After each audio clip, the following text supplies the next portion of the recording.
कि हिंदुस्तान को बज़ाहिर आज़ाद हुए आज 79 साल मुकम्मल हो गए हैं, लेकिन इसके बावजूद हमारे मुल्क में कुछ ऐसे संगीन और पेचीदा मसाइल आज भी मौजूद हैं जो हमारे मुल्क की आज़ादी पर एक सवालिया निशान खड़ा करते हैं।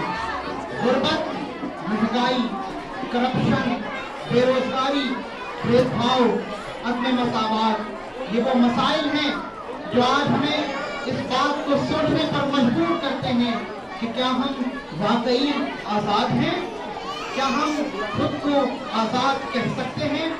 आइए इसी सवाल और इसी क्वेश्चन पर मबनी एक शानदार और जानदार डिबेट आपके सामने पेश की जा रही है। मैं दावत देता हूँ 8वीं से 10वीं जमात के तलबा और तालिबात को कि वह अज़राए करम स्टेज पर तशरीफ लाएं और क्या हम वाकई आज़ाद हैं, इस उन्वान पर एक डिबेट, एक मुबाहसा पेश करें। जोरदार तालियों की सदाओं में इन बच्चों की हौसला अफजाई करें।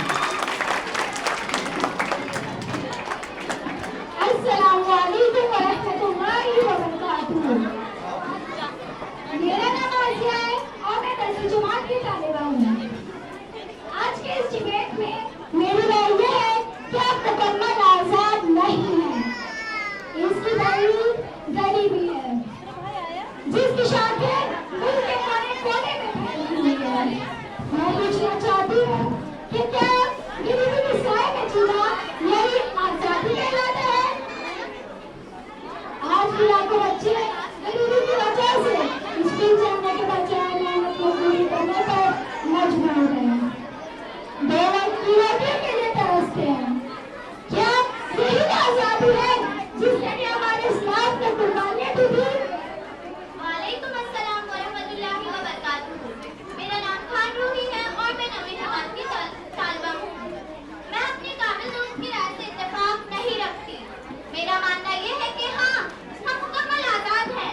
अगरचे गरीबी हमारे मुल्क का एक बहुत बड़ा मसला है, लेकिन इससे आज़ादी पर कुछ फर्क नहीं पड़ता। क्या आप भूल गए कि हमारी हुकूमत गरीबों के लिए अलग-अलग स्कीमें निकालती रहती है। उन्हें रहने को घर, खाने को राशन, पढ़ने को मुफ्त तालीम भी देती है। अस्सलामु अलैकुम वरहमतुल्लाहि वबरकातुहू। मेरा नाम इकरा है और मैं 10वीं जमात की तालिबा हूँ। अभी आपने सुना कि मेरी काबिल दोस्त ने स्कीमों का सहारा लेकर एक पूरी हकीकत पर पर्दा डालने की कोशिश की। मैं ये बताना चाहती हूँ कि स्कीमें निकलती तो हैं, मगर जरूरतमंदों तक पहुँचती नहीं है। गरीब हाथों में आज भी लोग इन बुनियादी सहूलियात से महरूम है। इसके बावजूद स्कीमों का गरीबी का तनासुर दिन ब दिन बढ़ता ही क्यों जा रहा है। मेरा नाम